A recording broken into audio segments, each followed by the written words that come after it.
And welcome to the EPP Group's roundup of this week's plenary session here in Strasbourg.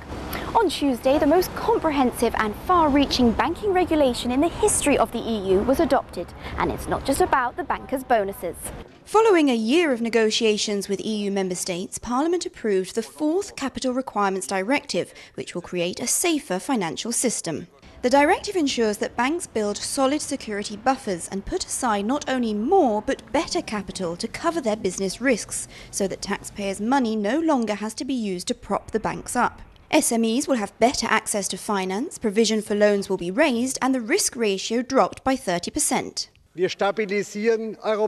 are stabilizing Europe's banks, we are financing the real economy, we are improving access to finance for small and medium-sized enterprises, we are increasing the role of fair play in the banking sector and taking the burden off the taxpayer in times of crisis.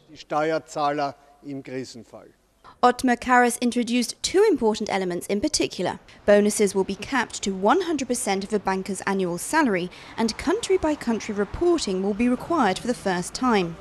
This means that European banks will have to publish details of their profit and tax, as well as the subsidies they receive from every single country. The new rules will come into effect on the 1st of January 2014. Also on Tuesday, Parliament voted against the Commission's proposal to temporarily withdraw carbon emission certificates from the market. Since the economic crisis, there has been an increase of supply of emission allowances but reduced demand and consequently a fall in market prices. To address this imbalance, the Commission proposed a system of backloading or withdrawal of 900 million allowances from the market. But Eija Rita Korhola, the group's spokesperson on the issue, said that the present situation is merely the result of a functioning market mechanism since the recession. Removing a large number of emission certificates would lead to higher energy prices and hinder growth and job creation. The markets go up and down, it's normal. The emission market was not working badly when the prices went down. It's a normal consequence of recession. But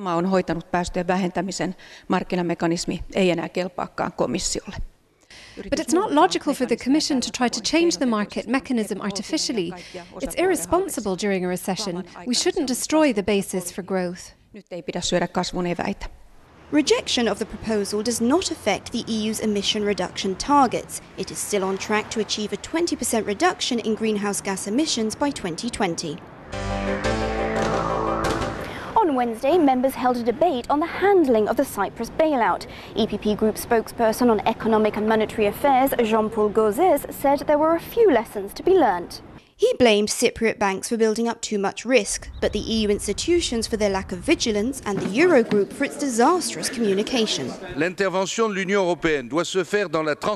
EU intervention should be transparent but also demonstrate a will to explain its decisions to all citizens in a way they understand. On the contrary, the collective behavior of the finance ministers caused a catastrophic fiasco. EU citizens saw the first plan as daylight robbery that could affect them all.